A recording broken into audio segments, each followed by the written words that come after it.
अच्छी और सच्ची खबरों की शुरुआत आज करेंगे उस अच्छी खबर से जो आने वाली है।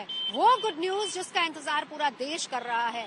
उत्तराखंड की सिलक्यारा टनल, जहां 10 दिन से भी ज्यादा वक्त हो चुका है, 40 से ज्यादा मजदूर वहां पर फंसे हुए हैं। उन्हें निकालने की कवायद लगातार की जा रही है। तमाम एजेंसियां दिन रात वहां पर जुटी हुई हैं। एक एक करके काम पूरा किया जा रहा है। लेकिन अब आज प्रेस कॉन्फ्रेंस करके इस बात के संकेत दिए गए हैं कि अगले 15 घंटे में वहां से गुड न्यूज आ सकती है। आज रात या फिर कल दिन में आप उस गुड न्यूज को सुन सकते हैं, क्योंकि बहुत ही जल्द अब मजदूरों को निकालने की जो प्रक्रिया है वो और तेज हो गई और मजदूर अब बाहर आ सकते हैं। बस इंतजार उस शुभ घड़ी का ही है। लेकिन कहां तक पहुंचा है काम, वो हम आपको दिखाते हैं।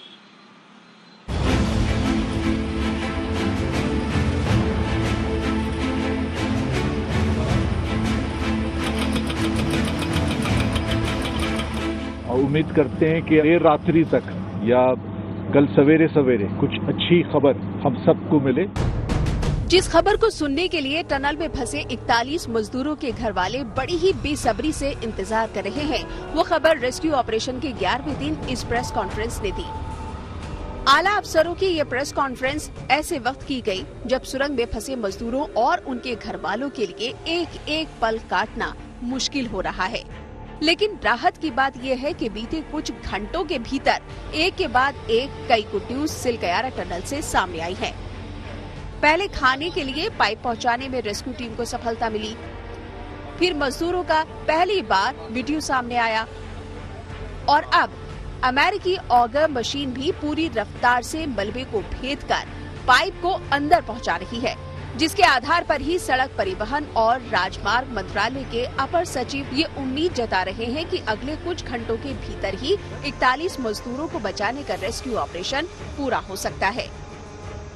अगर कोई अड़चन नहीं होती है, जैसे कि कल मैंने बहुत डिटेल में बताया था कि बड़े बोल्डर आ सकते हैं, पत्थर बड़ा आ सकता है, कोई लैटिस गर्डर अंदर होते हैं हमारे। आप लोग को ये भी मैं बता दूं, एक आयरन रॉड भी मक के साथ, मतलब मलबा के साथ जो मशीन काट के फेंकता है, उसके साथ एक बड़ा सा आयरन रॉड भी आया। ये हमारी खुशकिस्मती है कि वो अंदर ट्विस्ट होके टर्न होके मशीन को रोका नहीं, उसने सीधे ही निकाल के फेंक दिया। तो बड़ी सारी अड़चनें आ सकती है, लेकिन अगर ना आए, और उम्मीद करते हैं कि अगले देर रात्रि तक या कल सवेरे सवेरे कुछ अच्छी खबर हम सबको मिले और हम सब जो हम अपनी मेहनत इतनी की है, सबने इतनी सब्र से इतने दिन अभी गुजारे काटे हैं, ये खुशी का मौका जल्द से जल्द देखने को मिला। इस वक्त सभी 41 मजदूरों को बचाने के लिए 3 तरफ से ड्रिलिंग का काम चल रहा है। सुरंग की दोनों मुहानों से ड्रिलिंग के साथ साथ सुरंग के ऊपर से भी वर्टिकल ड्रिलिंग के लिए मशीनों को पहुंचाया गया है। बताया जा रहा है कि ऑगर मशीन के जरिए अब तक 800 mm का पाइप 39 मीटर भीतर पहुंचाया जा चुका है और बाकी बचे हिस्से में भी पाइप को पहुंचाने का काम लगातार जारी है। 800 mm की पाइप भी हमने 21 मीटर तक प्लेस कर दी, पुश कर दिया। उसके बाद हमारी ड्रिलिंग ऑगर मशीन द्वारा वो शुरुआत हमने की रात को करीबन 12:45 बजे और 12:45 12:45 बजे, और अब तक ये मुझे बेहद खुशी है ये आप लोग से शेयर करते हुए कि 3 और पाइप, जिसका मतलब है करीब और 18 मीटर, तो 21 + 18 39 मीटर हमारी ड्रिलिंग हो चुकी है और हमने पाइप भी 800 mm का उसमें प्लेस कर दिया है। ये हमारे लिए काफी खुशी की बात है कि हम और तेजी से आगे बढ़ रहे हैं। बीते कुछ घंटों में जिस तरह से रेस्क्यू ऑपरेशन में तेजी आई है, उसे देखते हुए आसपास के जिलों से 41 एम्बुलेंस को वहां बुलाया गया है, जिसमें कुछ एम्बुलेंस पहले से ही सिलक्यारा टनल के पास मौजूद है। ये सारी कवायद इसलिए की जा रही है ताकि अगर मजदूरों के बाहर आते ही किसी की तबीयत बिगड़े तो उसे तुरंत अस्पताल पहुंचाया जा सके। जिस तरह से लगातार खबरें आ रही हैं कि पाइप का जो ड्रिलिंग का कार्य है वो तेजी से चल रहा है और आज शाम तक या कल सुबह एक खुशखबरी आ सकती है। रेस्क्यू कार्यों में तेजी पकड़ ली है अथॉरिटीज ने, और जिस तरह से रात से ऑगर ड्रिलिंग मशीन का काम चल रहा है, वो कहीं ना कहीं एक सुकून देने वाली खबर है। एक हम एम्बुलेंस में मौजूद हैं और इस तरीके की करीब 41 एम्बुलेंसेस तैयार की जा रही है, क्योंकि जैसे ही जो पाइप्स हैं वो उस पार पहुंचेंगे, उनको ट्रॉली के माध्यम से या फिर पुली के माध्यम से सारे श्रमिकों को बाहर निकाला जाएगा और उसके बाद जो है इन एम्बुलेंसेस में उनको लेके जाया जाएगा। बात करते हैं, एक मेडिकल हमारे साथ कर्मचारी है, उनसे बात करते हैं। कुछ डिटेल्स बताइए कि ऐसी कितनी एम्बुलेंसेस तैयार हो रही है?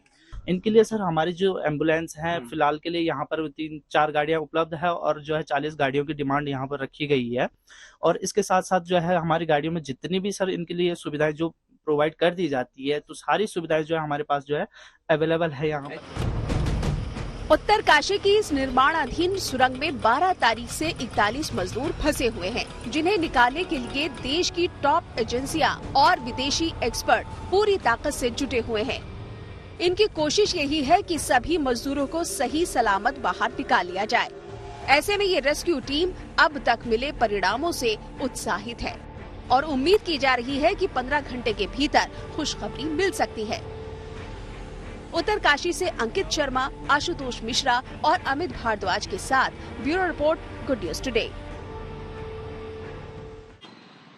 अमेरिकी ऑगर मशीन के जरिए जिस 800 mm की पाइप को अंदर पहुंचाया जा रहा है, उससे मजदूर किस तरीके से बाहर आएंगे, वो प्रोसेस क्या होगा, ये बता रहे हैं मेरे सहयोगी आशुतोष मिश्रा। हम आपको वो टेलीस्कोपिक व्यू का रेस्क्यू ऑपरेशन इस वक्त दिखाने वाले हैं, जिसका इस्तेमाल एजेंसीज कर रही हैं। ये वो सबसे छोटे डाया के टनल्स हैं, पाइपलाइंस हैं, जिनको अंदर टनल में फिट किया जाएगा। और हम ये समझाने की कोशिश कर रहे हैं कि जो मजदूर अंदर फंसे हुए हैं, जिनको बाहर निकाला जाएगा उस टेलीस्कोपिक मेथड से जिसका इस्तेमाल किया जा रहा है, वो किस तरह से दिखेगा। हमारे सहयोगी आशुतोष इस वक्त अंदर हैं और क्या क्लॉस्ट्रोफोबिया होगा, कितनी मुश्किलें होंगी, ये सब समझना बहुत जरूरी है। और यही वजह है कि हमने खुद सोचा कि ये सब खुद से चेक करके बताएं। आशु, ये तो स्पष्ट है अब एजेंसी से जो हमें जानकारी मिल रही है कि टेलीस्कोपिक व्यू की बात हो रही है। 900 डाया फेल हुआ तो 800 के नीचे फिर हम फर्दर अगर कहीं हर्डल आता है तो 700। आप अभी सबसे छोटे वाली पाइपलाइन के अंदर थे। क्या लग रहा है जब मजदूर बाहर आएंगे किस तरह का सिचुएशन होगा? आपके दिमाग में क्या चल रहा था जब आप बाहर? इसको ऐसे समझते हैं अमित, अंदर का जो डिस्टेंस है वो लगभग 60 मीटर लंबा है, मलबा है। यानी उन मजदूरों को निकलना इसी पाइप से होगा और वो कितना मुश्किल और एक जटिल होगा। आप समझिए कि एक तो ये जो दायरा है, ये पाइप 6 मीटर लंबी है। अब आप टेलीस्कोप समझते हैं, टेलीस्कोप का पहला हिस्सा आप देखते हैं, फिर उसकी पाइप खींचते हैं, फिर और पाइप खींचते हैं ज्यादा दूरी के लिए। यानी पाइप के अंदर पाइप, पाइप के अंदर पाइप, एक टेलीस्कोपिक इफेक्ट। लेकिन इसके अंदर जाना, इसके अंदर से निकलना आसान नहीं होगा। 6 मीटर का रास्ता तय करने में दरअसल आपको लगेगा इतना अंधेरा है, क्लास्ट्रोफोबिया जैसी कंडीशन हो सकती है, तो इसका भी रास्ता निकल गया है। मजदूर हैं, उनकी हिम्मत है, उनका हौसला है, वो यहाँ से निकलना उनके लिए कोशिश तो कर सकते हैं। एनडीआरएफ के लोग, एसडीआरएफ के लोग जब अगर जाएंगे तो मदद करेंगे। लेकिन तैयारी के लिए दरअसल एनडीआरएफ ने एक स्ट्रेचर तैयार किया है। उस स्ट्रेचर में बेरिंग लगी है। मान लीजिए कोई मजदूर नहीं निकल पाता तो उसको उस पर लिटा दिया गया, एक रोप बाहर और तुरंत खींच लिया जाएगा। बेरिंग है, पहिया है, तो वो रिवॉल्विंग होगा, वो आसान कर देगा निकलना। चलते सीधा मेरे सहयोगी अंकित इस वक्त सिलक्यारा टनल के बाहर ही मौजूद है। अंकित, हमने अभी आशुतोष की भी रिपोर्ट देखी और वो बताया उन्होंने कि किस तरीके से एनडीआरएफ ने बाहर तैयारियां कर रखी हैं। जाहिर सी बात है कि 10 दिन से ज्यादा का वक्त हो चुका है, बहुत मुश्किल हालात मजदूरों के लिए हैं और जो मेंटल सिचुएशन होगी वो भी हम समझ सकते हैं। लेकिन अभी फिलहाल लास्ट मोमेंट कहा जा रहा है कि आज रात या कल सुबह कभी भी अच्छी खबर वहां से आ सकती है। अभी की सिचुएशन वहां पर क्या है?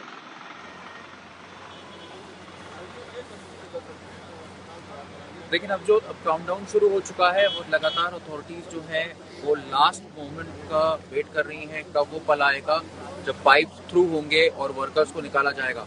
अभी कुछ ही देर पहले एनडीआरएफ की एक टुकड़ी जो है वो अंदर गई थी, जिनके पास ऑक्सीजन मास्क, सिलेंडर और कई तरह के इंस्ट्रूमेंट्स थे और उनको लेके गई थी। इससे माना जा रहा है कि अब से कुछ ही देर में ये ऑपरेशन शुरू हो सकता है और जब लास्ट पाइप एंटर होगा तो उसके बाद एनडीआरएफ के जो पर्सनल हैं वो पाइप के अंदर जाके उस पार छलांग मारेंगे और स्ट्रेचर के माध्यम से एक एक करके जो श्रमिक फंसे हुए हैं उनको निकालना बाहर शुरू हो जाएगा। अभी फिलहाल छोटे छोटे ऑब्स्टिकल्स जो रास्ते में आ रहे थे जिसकी वजह से वाइब्रेशन ना हो, उसकी वजह से ऑगर मशीन का कूलिंग पीरियड चल रहा है। लास्ट पाइप जैसे ही अंदर जाएगा, काउंटडाउन शुरू हो जाएगा और वर्कर्स बाहर आना शुरू हो जाएंगे। एम्बुलेंसेज यहाँ पर रेडी है और मैं आपको थोड़ा सा तस्वीरों के माध्यम से दिखाने की कोशिश करता हूँ पीछे का माहौल कैसा है। इस समय काफी पर्सनल्स हैं जो टनल के माउथ पर मौजूद हैं और यहाँ पर सिक्योरिटी पर्सनल्स की भीड़ बढ़ती जा रही है। एनडीआरएफ जो है इस समय अंदर जा चुकी है और जेसीबीज के माध्यम से कोई रास्ते में डेब्री ना आए, किसी भी तरीके की रुकावट ना आए, पूरे एरिया को क्लियर किया जा रहा है। मुख्यमंत्री पुष्कर सिंह धामी चिन्यालीसौड़ एयरपोर्ट पे पहुंच चुके हैं। वहां पर पास में ही मेडिकल फैसिलिटी सेटअप कर दी गई है। 41 बेड की फैसिलिटी है, डॉक्टर्स का एक पैनल है। यहाँ से सीधे वहाँ चिन्यालीसौड़ हॉस्पिटल ले जाया जाएगा जहाँ पर प्राथमिक उपचार होगा और इसके बाद फ्लाइट से या फिर एयरलिफ्ट करके एक एक करके सब अपने घर पहुंचेंगे। बिल्कुल बिल्कुल अंकित, हम उम्मीद कर रहे हैं कि आज रात या कल सुबह तक जल्दी से जल्दी ये अच्छी खबर आ जाए और जिस तरीके से वहां पर हमारी एजेंसीज ने, एनडीआरएफ ने तैयारियां की और उसके बाद वहां पर मेडिकल फैसिलिटीज, तमाम चीजें वहां पर तैनात है। हम उम्मीद करते हैं कि सभी मजदूर सुरक्षित बाहर आ जाएंगे। तो इस अच्छी खबर का इंतजार हमें भी रहेगा। बहुत बहुत शुक्रिया अंकित इस पूरी जानकारी के लिए। और अब आपको राजस्थान का चुनावी रण दिखाते हैं। जयपुर में इस वक्त मैं मौजूद हूं एल्बर्ट हॉल के ठीक बाहर और आज जनता के मूड को टटोलने की कोशिश की। चुनावी थाली के जरिए न सिर्फ राजस्थान के जायके को हमने परखा और उस जायके का स्वाद लिया, बल्कि उस स्वाद के साथ साथ जनता से भी पूछा कि आखिर जनता सत्ताधारी पार्टी और विपक्ष से किस तरह के स्वाद की उम्मीद कर रही है और वो स्वाद कौन सी पार्टी उनको आने वाले समय में दे सकती है। तो जनता का मूड क्या है, उस थाली के नजरिए से समझने की कोशिश करते हैं। जनता की उम्मीदें क्या है नई सरकार से और जनता की समस्याएं इस वक्त क्या हैं। आइए आपको दिखाते हैं चुनावी थाली।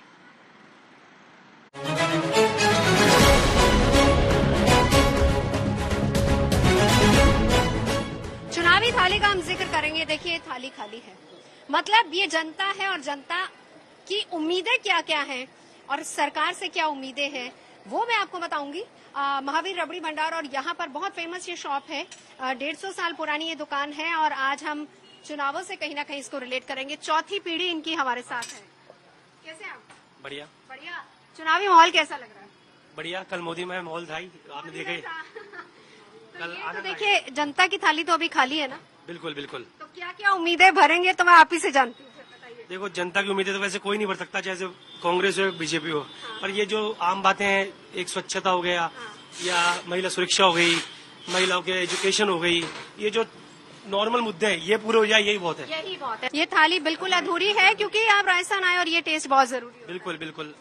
तो आइए जरा आलू प्याज की सब्जी, जब थाली शुरुआत इसकी होती है आलू और प्याज की सब्जी के साथ, बहुत ऑथेंटिक टेस्ट इसका कहा जाता है।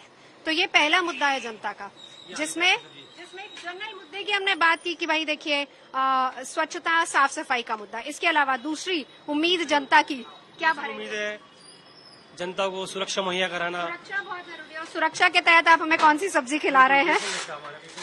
बेसन का गट्टा अधूरा है। जब आप चुनावी थाली की बात करते हैं तो आप राजस्थान में आए और आप बेसन के गट्टे की सब्जी को टेस्ट ना करें, ऐसा हो नहीं सकता। बहुत ही ऑथेंटिक बढ़िया सी ये बेसन के गट्टे की सब्जी है और ये बिल्कुल जनता की उसी उम्मीद की तरह है जो जनता इस वक्त अपनी आने वाली सरकार से लगाए बैठी है कि भाई जैसी हमारी थाली में इसके बिना स्वाद अधूरा है, वैसी हमारी सुरक्षा के बिना हमारा जीवन अधूरा है। और क्या खिला रहे हैं? उसके बाद आप खाइए दाल, जो एक नॉर्मल आदमी की नीड है। नॉर्मल आदमी की नीड, चाहे आदमी 5 स्टार में जाए या कहीं पे जाए, दाल जरूर लेता है। दाल जरूर देता है। तो पहली हो गई आलू प्याज सब्जी, दाल खिलाइए। दूसरी हो गई गट्टे की सब्जी, तीसरी दाल। चौथी चीज कौन सी उम्मीद के तौर पर? चौथी मेडिकल। मेडिकल, बिल्कुल मेडिकल होना चाहिए और ऐसी स्वास्थ्य सुविधाएं सबको मिलनी चाहिए। बिल्कुल बिल्कुल। बाकी गहलोत ने अच्छा काम किया मेडिकल लाइन में, इसलिए तारीफ करनी चाहिए। गहलोत ने कोई गलत काम नहीं किया। कांग्रेस ने बहुत अच्छा काम किया है। लेकिन आने वाली जो भी सरकार हो वो उसे कंटिन्यू करे ना, उसे कंटिन्यू करे। तो उसमें क्या खिलाएंगे?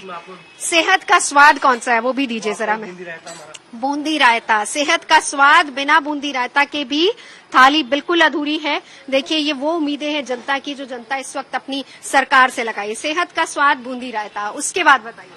उसके बाद अब एजुकेशन ले लो। एजुकेशन बहुत जरूरी है। बिल्कुल एजुकेशन, गरीब आदमी को अच्छी पढ़ाई मुहैया कराना, सस्ते दामों में एजुकेशन देना, गरीब बच्चे पढ़ सकें, अपना ख्वाब पूरा कर सकें। बिल्कुल। तो एजुकेशन में आप हमें क्या परोसने वाले हैं? हमारी अभी 2 कटोरियां खाली रह गई हैं। लहसुन की चटनी आएगी, वो स्वाद बहुत जरूरी है क्योंकि उसके बिना भी देखिए हमारी थाली अधूरी है। तो लहसुन की चटनी, एजुकेशन है, महिला सुरक्षा है, स्वच्छता है, स्वास्थ्य से संबंधी तमाम चीजें हैं। और क्या खिलाने वाले लहसुन की चटनी के? आएगा मिर्ची के टपोरे। मिर्ची के टपोरे तो ये बड़े फेमस है राजस्थान में। जब हम आए, मिर्ची के टपोरे बहुत फेमस होते हैं। राजस्थान लोग स्पाइसी खाते हैं। स्पाइसी खाते हैं, थोड़ा सा तभी तो कोविड से लड़ गए राजस्थानी। अच्छा। गरम मसाला वगैरह खाते हैं राजस्थानी। हाँ। ये जरूरी है। ये जरूरी है। दिखाइए जरा मिर्ची के टपोरे। तो तीखा बहुत जरूरी है, लेकिन नेताओं की भाषा तो बड़ी मीठी रहती है। नेता तो हमेशा मीठे होते, करते वादे खाए पूरे। तो अब मीठे में आप काम सब हो गए, अब जनता करवाएगी। जनता को पता है कि कैसे जनता को पता है मिर्ची खिलानी, अगर नेताजी ने रबड़ी का स्वाद की कद्र नहीं की तो। बिल्कुल बिल्कुल, अब जनता मिर्ची खिलाने वाली हो गई है। हाँ। चलिए, अब इसके साथ क्या परोसा जाएगा? क्या थाली पूरी है या अभी भी कुछ? अब इसमें जो आएगी बेजड़ की रोटी आएगी। बेजड़ की रोटी, जो जनता की नीड है। हाँ, जनता की नीड, जो बेजड़ की रोटी है। बेजड़ की रोटी। हाँ जी। एक रोटी कोई खा लेगा? इतनी बड़ी रोटी नहीं, एक रोटी पे एक सफिशिएंट, एक आदमी के लिए। एक आदमी के लिए सफिशिएंट है, लेकिन ये थाली नेताओं को जरूर देखनी चाहिए। भाई नेताजी भर भर कर वायदे दोनों पार्टियों ने किए हैं, चाहे वो बीजेपी हो कांग्रेस हो, लेकिन जनता की ये डिमांड है। और रोटी का साइज देख लीजिए। आप उम्मीदें तो बहुत कर रहे हैं, लेकिन इस साइज के हिसाब से आपको उम्मीदों पर खरा उतरना पड़ेगा, जो भी सरकार बनेगी। और इसके बाद आता है मीठा, जो आपका फेमस है, रबड़ी। वो उसके लिए प्रसिद्ध है, लोगों ने प्यार दिया, प्रसिद्धता बढ़ती गई। और फिर आजकल यूट्यूब ब्लॉगर्स वगैरह इन लोगों ने बहुत। तो ये जनता की उम्मीदें तो आपने बता दी हैं। अब इसके अलावा आप लोग क्या चाहते हैं? कैसी हो सरकार? सरकार अच्छी हो, आम आदमी का पेट भरे, काम हुए सारे, जो नॉर्मल नीड है वही पूरी हो जाए एक बार तो। बाकी ख्वाहिशें तो जनता की पूरी कभी नहीं होगी, ये तो आप भी जानते हो, मैं भी जानता हूँ। बाकी काम करे बढ़िया काम। चलिए, सरकार बढ़िया काम करे। और 5 साल जिस तरीके से वायदे किए जाते हैं, हर बार चुनावों में घोषणा पत्र आते हैं, उन घोषणा पत्रों को सरकारें दावा करती हैं कि हमने पूरा कर दिया, दूसरी सरकार कहती कि नहीं, वो घोषणा पत्र पूरे नहीं हुए। बावजूद इसके जनता ने इस बार चुनाव की ये थाली तैयार की है कि नेताजी, ज्यादा उम्मीदें नहीं है, थोड़ी सी सेहत, थोड़ा सा स्वास्थ्य, थोड़ी सी पढ़ाई लिखाई, थोड़ी सी स्वच्छता और थोड़ा सा मीठा भी हो जाए तो क्या बात है। तो बिना मीठे के चुनावी थाली अधूरी है। तो ये रबड़ी चुनावी थाली राजस्थान से, और राजस्थान का ऑथेंटिक टेस्ट महावीर रबड़ी भंडार से हम आपके लिए लेकर आए हैं ये चुनावी थाली।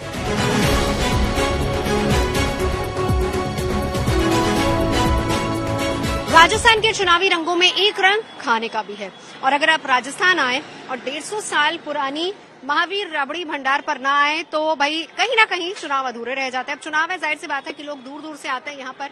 5 रुपए किलो से शुरू होके 500 रुपए किलो तक की रबड़ी अब बिक रही है।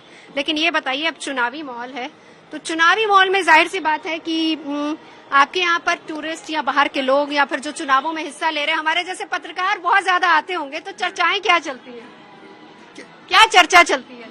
चर्चा तो चुनाव के बारे में इस टाइम ज्यादा ही चल रही है। इस टाइम मोदी जी की जो चर्चा चल रही है वो बहुत ज्यादा है। हाँ। और कल मोदी जी ने जो रोड शो किया, उससे कुछ पब्लिक के अंदर उत्साह ज्यादा देखने को। आप जब चुनावी चर्चा होती है तो किस बात का जिक्र होता है? जब नई सरकार से आप उम्मीदें लगाते हैं तो क्या उम्मीद है? नई सरकार से ये उम्मीद लगे आम आदमी की परचेजिंग पावर बढ़े, सेविंग हो, सामान सस्ता हो, ऐसा कुछ हो, जैसे गैस, पेट्रोल, डीजल वगैरह रेट कम हो तो सेविंग हो, तो लोगों का ध्यान खाने की तरफ जाएगा। भारत उत्सवों का त्योहार है, जहां एक तरफ लोकतंत्र का उत्सव चल रहा है, वहीं दूसरी तरफ दशहरा, दीपावली के बाद छठ पूजा, और छठ पूजा के बाद अब देव दीपावली मनाने की तैयारी हो रही है। किस तरीके से वाराणसी के घाट सज रहे हैं और कैसी तैयारी है वाराणसी में देव दीपावली को लेकर, दिखाते हैं आपको।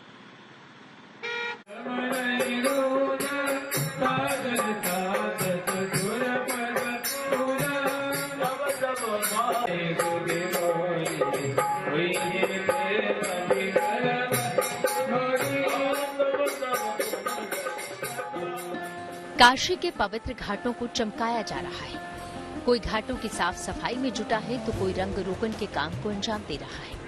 ये तैयारी हो रही है विश्व प्रसिद्ध देव दीपावली की, जो इस साल कार्तिक महीने में शुक्ल पक्ष की पूर्णिमा तिथि को यानी 27 नवंबर को मनाई जाएगी। इस दिन देव दीपावली को बड़े ही भव्य तरीके से मनाने के लिए इन दिनों काशी के कोने कोने को सजाया जा रहा है।